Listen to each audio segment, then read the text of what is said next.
Good morning my dear student. Today we are started oxidation and reduction. बच्चों आज हम लोग जो है ऑक्सीडेशन रिडक्शन के बारे में पढ़ेंगे। इससे पहले हम लोगों ने ऑक्सीडेशन नंबर कैलकुलेट करना सीखा। अब ऑक्सीडेशन होता क्या है, तो ओल्ड डिफिनेशन के आधार पे बताया जाता था कि गेन ऑफ ऑक्सीजन, अगर किसी एलिमेंट में ऑक्सीजन का एडिशन हो, योग हो, तो उसे ऑक्सीडेशन कहा जाता था। जैसे मान लो यहाँ N2 और O2 ये जुड़ गए तो 2NO बन गया, नाइट्रिक ऑक्साइड बन गया। तो यहाँ ऑक्सीजन का एडिशन हो रहा है, इसे बोला जाता था बच्चों ऑक्सीडेशन। और या कहा जाता था लॉस ऑफ हाइड्रोजन, जिसमें हाइड्रोजन का लॉस होता था उसे ऑक्सीडेशन कहा जाता था। यहाँ देखो बच्चों अमोनिया से हाइड्रोजन क्या हो गया, निकल गया, लॉस हो गया, तो इसे जो है ऑक्सीडेशन कहा जाता था। लेकिन नए डिफिनेशन जब आया, न्यू डिफिनेशन आया, तो इसमें जो इसकी परिभाषा डिफिनेशन बदल गई। अब ऑक्सीडेशन क्या होता है, तो ऑक्सीडेशन मतलब होता है कि अगर से इलेक्ट्रॉनों का लॉस हो रहा है, इलेक्ट्रॉन का लॉस होगा तो उसे ऑक्सीडेशन कहा जाएगा। और जब भी इलेक्ट्रॉनों का लॉस होगा बच्चों, तो उस एलिमेंट की ऑक्सीडेशन नंबर क्या होगा, इंक्रीज करेगा। तो अगर ऑक्सीडेशन, तो न्यू डिफिनेशन के आधार पे loss of electron is called oxidation, और जब भी ऑक्सीडेशन होगा तो ऑक्सीडेशन नंबर क्या होगा, उसका बढ़ेगा। जैसे बच्चों मान लो ये कोई एलिमेंट है, इसका ये अभी जो है नेचुरल रूप में है तो 0 है इसका ऑक्सीडेशन नंबर, तो उसने क्या किया, 5 इलेक्ट्रॉनों का लॉस कर दिया, तो यहाँ इसकी ऑक्सीडेशन नंबर इसके ऊपर +5 चार्ज आ गया। तो अब यहाँ +5 चार्ज जो आ गया है, तो इसका ऑक्सीडेशन नंबर 0 से +5 बढ़ गया, तो ये क्या कहलाएगा, ऑक्सीडेशन। दूसरा देखो जैसे B+2 में है, तो इसने क्या किया, आपने 6 इलेक्ट्रॉन को लॉस किया, पहले 2 इलेक्ट्रॉन लॉस किया था, फिर 6 इलेक्ट्रॉन लॉस कर दिया, तो कितने हो गए, 8 इलेक्ट्रॉन हो गए। तो यहाँ 2 से जो है नंबर, ऑक्सीडेशन नंबर कितना हो जा रहा है, +8 हो जा रहा है। इसका मतलब ऑक्सीडेशन नंबर बढ़ रहा है। तो जब भी ऑक्सीडेशन होगा तो ऑक्सीडेशन नंबर बढ़ेगा। तो न्यू डिफिनेशन के आधार पे कि अगर इलेक्ट्रॉनों का लॉस हो तो उसे जो है ऑक्सीडेशन कहा जाता है। अगला है बच्चों रिडक्शन। तो रिडक्शन ओल्ड डिफिनेशन के आधार पे ये कहा जाता था अगर ऑक्सीजन का रिमूवल, लॉस ऑफ ऑक्सीजन हो या गेन ऑफ हाइड्रोजन हो तो उसे रिडक्शन कहा जाता था। जैसे बच्चों यहाँ I2O5 में देखो, तो यहाँ I2O5 से ऑक्सीजन क्या हो गया, निकल गया, तो यहाँ ऑक्सीजन का लॉस हो गया, तो ये कहलाएगा रिडक्शन कहलाएगा। या कह सकते हो गेन ऑफ हाइड्रोजन, हाइड्रोजन का गेन, तो उससे रिडक्शन कहा जाता है। यहाँ देखो हाइड्रोजन आयोडीन से जुड़ गया, Hi बन गया, यहाँ पर हाइड्रोजन की ऑक्सीजन संख्या 0 थी, यहाँ पर आयोडीन 0 है, यहाँ पर -1, तो ये क्या कहलाएगा, रिडक्शन। लेकिन नई परिभाषा आई, न्यू डिफिनेशन आया। नया परिभाषा ये कहता है कि अगर से किसी एलिमेंट में ऑक्सीजन का गेन हो, मतलब गेन ऑफ इलेक्ट्रॉन, तो वो क्या कहलाएगा, रिडक्शन कहलाएगा। और जब भी इलेक्ट्रॉन का गेन होगा बच्चों, तो हमेशा उसकी ऑक्सीडेशन नंबर डिक्रीज होगी। तो अगर किसी रिएक्शन में ऑक्सीडेशन नंबर किसी एलिमेंट का डिक्रीज हो रहा है, इसका मतलब उस एलिमेंट का रिडक्शन हो रहा है। जैसे बच्चों यहाँ पर B- था, इसने क्या किया कि 3 इलेक्ट्रॉन को लॉस कर दिया, गेन कर दिया, 3 इलेक्ट्रॉन को गेन किया, तो इसके ऊपर आ गया -4। इसे रिडक्शन हाफ रिडक्शन भी कहा जाता है, मतलब ये जो हम दिखा रहे हैं। यहाँ कार्बन +7 में था, इसने 5 इलेक्ट्रॉन को क्या किया, गेन किया, तो 5 इलेक्ट्रॉन का गेन किया, इलेक्ट्रॉन पे माइनस चार्ज होता है, तो प्लस चार्ज है, तो -5 7 में से घट आएगा तो +2 ही तो आएगा, तो ये जो है C+2 में बदल गया, तो यहाँ कार्बन का क्या हो गया, रिडक्शन हो गया। कह रहा है बच्चों कि 1 mole of H2S loss 8 mole of electron determine final oxidation number of sulphur. तो पूछ रहा है कि 1 मोल H2S जो है 8 मोल इलेक्ट्रॉन को लॉस कर रहा है, तो ये बताओ कि सल्फर का फाइनल ऑक्सीडेशन नंबर कितना है। तो बच्चों H2S में सल्फर का ऑक्सीडेशन नंबर निकालो पहले। तो अगर H2S का हम लोग यहाँ ऑक्सीडेशन नंबर निकाले तो हाइड्रोजन का कितना होता है, 1, तो जनरली +1 होता है, और यहाँ कितने हैं, 2 हाइड्रोजन, 2 हैं, तो 2 1 + S, तो 2 और उधर बराबर 0, उधर पक्षांतर करोगे तो S बराबर क्या आ जाएगा, -2। इसका मतलब H2S में जो है सल्फर का ऑक्सीडेशन नंबर कितना है, -2। अब ये कितने इलेक्ट्रॉन लॉस कर रहा है, S-2, 8 मोल इलेक्ट्रॉन को लॉस कर रहा है। यहाँ 8 इलेक्ट्रॉन को उसने लॉस कर दिया। अच्छा 8 इलेक्ट्रॉन को लॉस कर रहा है, तो इसके ऊपर कितना चार्ज आ जाएगा, S के ऊपर +6 चार्ज आएगा। भाई 8 इलेक्ट्रॉन लॉस करेगा तभी तो जो है इसके ऊपर 6 बचेगा, -2 है, 8 इलेक्ट्रॉन लॉस करेगा, तो कितना बचा, 8 में से 2 घट गया तो कितना आ गया S+6। तो ये जो है सल्फर का फाइनल ऑक्सीडेशन नंबर कितना हो जाएगा +6। कभी कभी क्वेश्चन इस तरीके से पूछेगा कि कंपाउंड दे देगा कि इसमें जो है कौन सा कंपाउंड संभव है, तो हम ये देखेंगे कि +6 ऑक्सीडेशन स्टेट वाला कौन सा कंपाउंड है। तो बच्चों यहाँ निकालें SO3 में सल्फर का गैस निकालें, देखो ऑक्सीजन का माइनस, तो 3 ऑक्सीजन है तो 3 दूना 6, -6 उधर गया तो +6, और यहाँ भी सल्फर +6 में है, तो मतलब ये भी संभव हो सकता है कंपाउंड।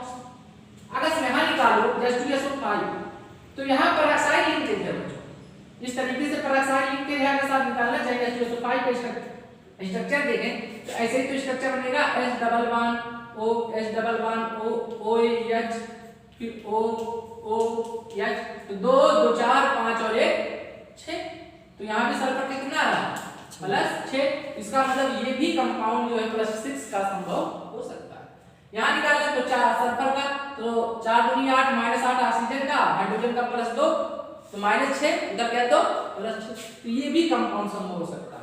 यहाँ देखें इसका निकालें H2SO8 का, तो 8 दूनी 16, 16 में से 2 गया कितना बच जाएगा, लेकिन यहाँ पेरोक्साइड लिंकेज, पेरोक्साइड लिंक से आपको जो है स्ट्रक्चर ड्रा करना पड़ेगा, तो स्ट्रक्चर ड्रा करोगे तो इसमें भी सल्फर का ऑक्सीडेशन नंबर जो है +6 में ही आता है, तो इसका मतलब ये सब जो है चारों कंपाउंड्स के संभव हो सकते हैं। अगला क्वेश्चन कह रहा है कि 1 mole of KMnO4 potassium permanganate gain 5 mole of electron, determine final oxidation number of manganese. कह रहा है कि पोटेशियम परमैंगनेट का 1 मोल 5 मोल इलेक्ट्रॉन को गेन कर लेता है, तो पूछ रहा है कि मैंगनीज का फाइनल ऑक्सीडेशन नंबर कितना होगा। तो सबसे पहले ये देखो बच्चों कि पोटेशियम परमैंगनेट में मैंगनीज का ऑक्सीडेशन नंबर कितना है, तो यहाँ पोटेशियम परमैंगनेट का हम मैंगनीज का निकाल लेंगे, KMnO4 में मैंगनीज का निकालो, तो पोटेशियम का कितना होता है 1 प्लस, और मैंगनीज का हमें निकालना है, ऑक्सीजन का कितना होता है -2 बराबर 0, तो कितना हो जाएगा -8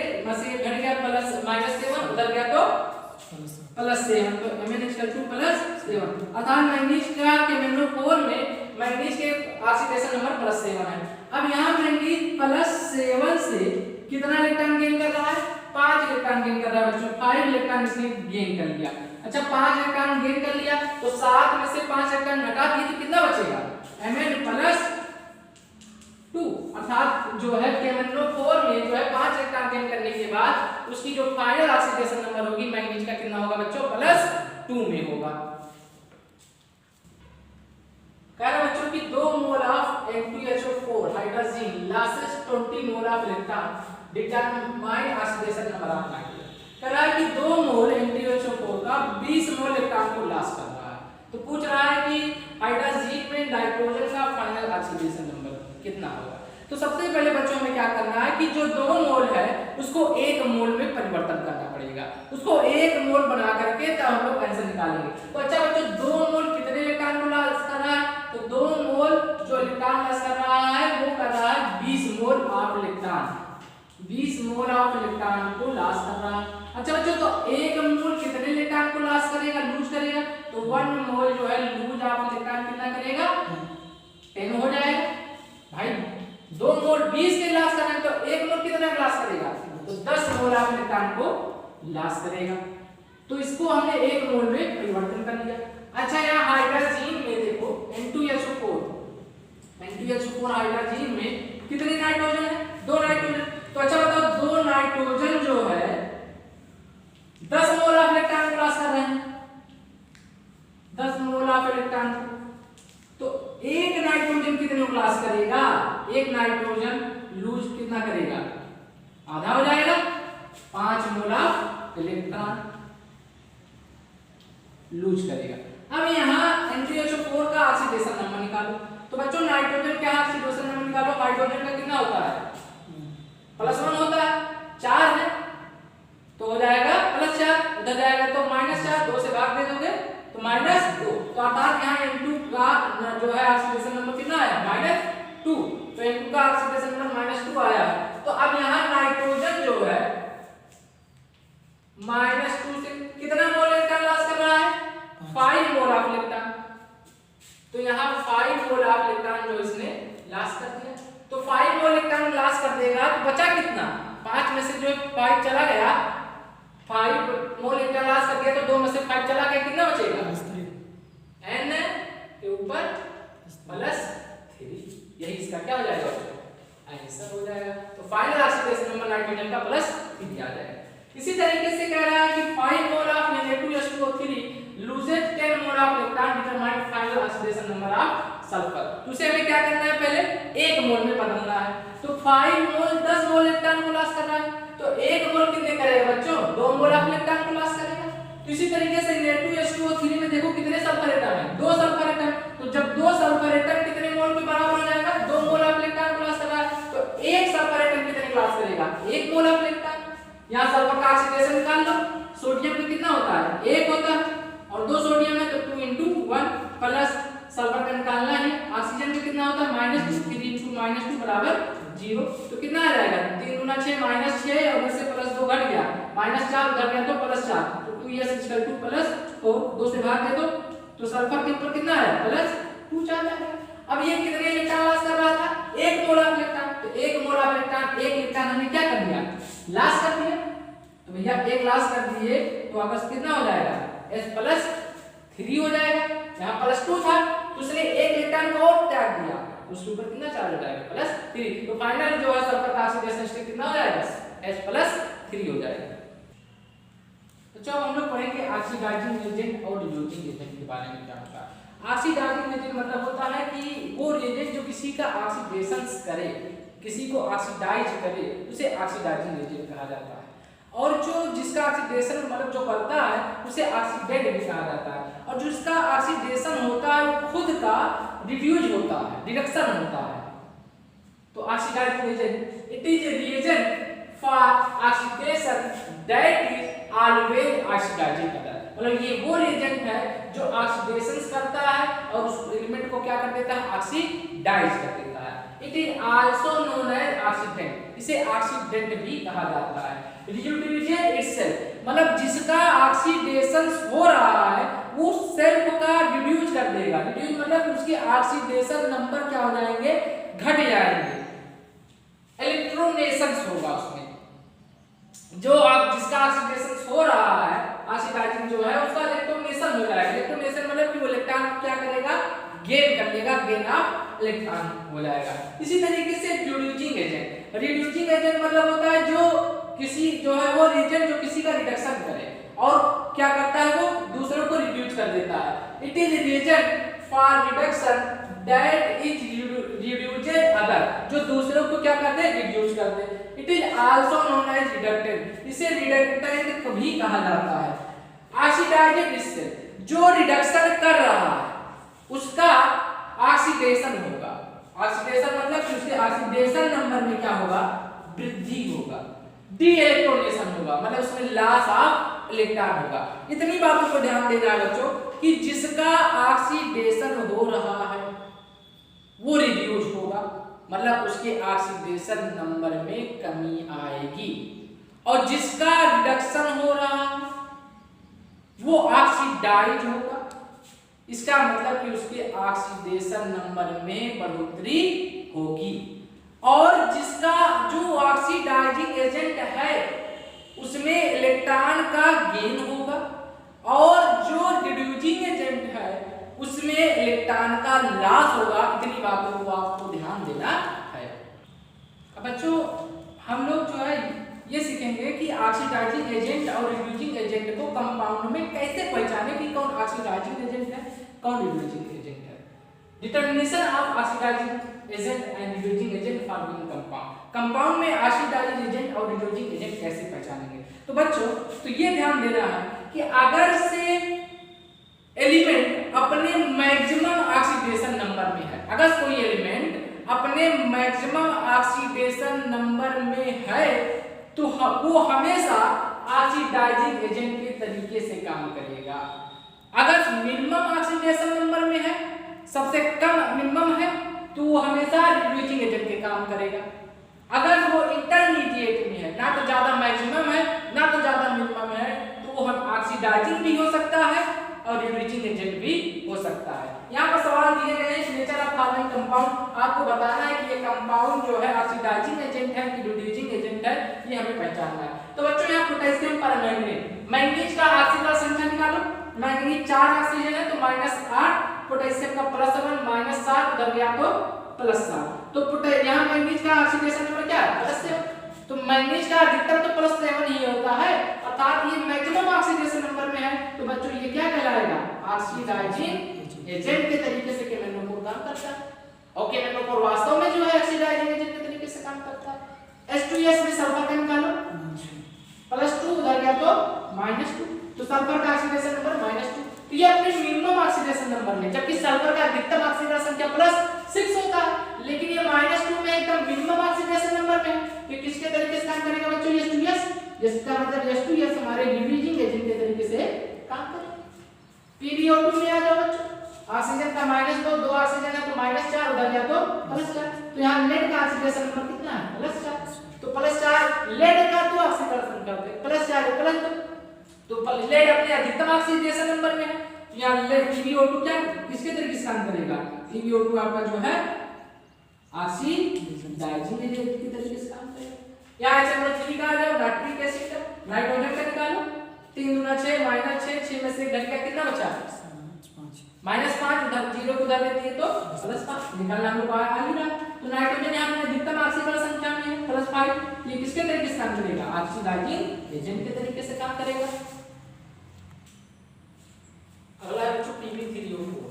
अब यहाँ लेड का ऑक्सीडेशन नंबर अगर निकालोगे तो ऑक्सीजन का -2 तो -8 हो जाएगा, और उसके बाद -8 को ट्रांसफर करो +8 नीचे चला जाएगा +8/3। तो मतलब यहाँ लेड का ऑक्सीडेशन नंबर कितना आ रहा है बच्चों +8/3। अब ये दोनों तरीके से काम कर सकता है, एक ऑक्सीडाइजिंग भी हो सकता है और रिड्यूसिंग भी कर सकता है। तो ये जो है Pb3O4 हमारा ऑक्सीडाइजिंग एजेंट और रिड्यूसिंग एजेंट दोनों के तरीके से वर्क करेगा। पोटेशियम डाइक्रोमेट, तो यहाँ क्रोमियम का निकालो, ऑक्सीजन का 7 × 14 -14 हो जाएगा, पोटेशियम का 2 है तो प्लस में 2 -12 2 से भाग दे दोगे तो यहाँ आ जाएगा पोटेशियम का प्लस, क्रोमियम का +6 में। यहाँ क्रोमियम अपने मैक्सिमम ऑक्सीडेशन नंबर में है, तो मैक्सिमम ऑक्सीडेशन नंबर में है, अर्थात यहाँ ये पोटेशियम डाइक्रोमेट जो है ऑक्सीडाइजिंग एजेंट के तरीके से वर्क करेगा। यहाँ पोटेशियम आयोडाइड आ जाओ, तो यहाँ पोटेशियम आयोडाइड में आ जाओगे तो यहाँ आयोडीन का -1 हो जाएगा, यहाँ आयोडीन आपका -1 में आएगा, यहाँ ऑक्सीडेशन नंबर आयोडीन का, तो यहाँ -1 में है आयोडीन आपका, तो यहाँ पर माइनस में मिनिमम में है, तो किसके तरीके से काम करेगा ये रिड्यूसिंग एजेंट के तरीके से काम करेगा। यहाँ ऑक्सीजन का निकालोगे ऑक्सीडेशन नंबर कितना आएगा -1 आएगा। अब चूंकि ऑक्सीजन जो है जनरली -2 दिखाता है और मिनिमम जो है -1 दिखा रहा है, तो दोनों भी है, मिनिमम में भी है, ये इंटरमीडिएट में है, अर्थात H2O2 आपका दोनों तरीके से काम कर सकता है, ऑक्सीडाइजिंग एजेंट के तरीके से भी काम कर सकता है और बच्चों ये रिड्यूसिंग एजेंट के तरीके से भी H2O2 काम कर सकता है। कुछ अपवाद हैं बच्चों, जैसे H2CO3 3 × 6 यहाँ से 2 घट गया -4 उधर गया +4, कार्बन का यहाँ ऑक्सीडेशन नंबर +4। H3PO4 यहाँ पर निकालो फास्फोरस का, तो 4 × 2 8 -8 में से 3 घट गया -5 उधर गया +5, यहाँ फास्फोरस का ऑक्सीडेशन स्टेट +5 में। H2SO4 यहाँ सल्फर का ऑक्सीडेशन स्टेट +6 में है। यहाँ पर कार्बन H2CO3 में कार्बन, H3PO4 में फास्फोरस और सल्फर अपने मैक्सिमम ऑक्सीडेशन स्टेट में मौजूद हैं, लेकिन बच्चों ये जो है ऑक्सीडाइजिंग एजेंट के तरीके से वर्क नहीं करते, ये अपवाद है। H2SO4 जो है कि अगर से डाइल्यूट है, कंसंट्रेट नहीं है, तो अगर डाइल्यूट है तो वो ऑक्सीडाइजिंग के तरीके से काम नहीं करता, लेकिन अगर सल्फ्यूरिक एसिड हम लोग कंसंट्रेट ले लें तो वहां पर ये माइल्ड ऑक्सीडाइजिंग एजेंट के तरीके से काम करता है। और लेकिन H2CO3 H3PO4 ये जो दोनों कंपाउंड्स हैं ये कभी भी अपने मैक्सिमम ऑक्सीडेशन स्टेट में, लेकिन कभी भी ऑक्सीडाइजिंग एजेंट के तरीके से वर्क नहीं करते हैं, ये अपवाद है।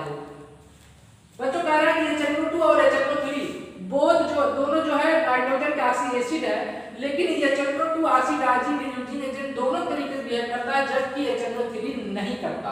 तो जवाब इसका ये है बच्चों कि अगर HNO2 में आप नाइट्रोजन का ऑक्सीडेशन नंबर निकाले तो +2 आ रहा है, यहाँ HNO3 में नाइट्रोजन का ऑक्सीडेशन निकालना है तो +5 आ रहा है। तो अगर ये अपने नाइट्रोजन का मिनिमम जो ऑक्सीडेशन नंबर होता है वो -3 होता है और मैक्सिमम ऑक्सीडेशन नंबर कितना होता है +5। तो अगर मैक्सिमम में यहाँ है तो ऑक्सीडाइजिंग एजेंट तरीके से काम कर रहा है, यहाँ मिनिमम में नहीं है, यहाँ मिनिमम में भी है और मैक्सिमम में भी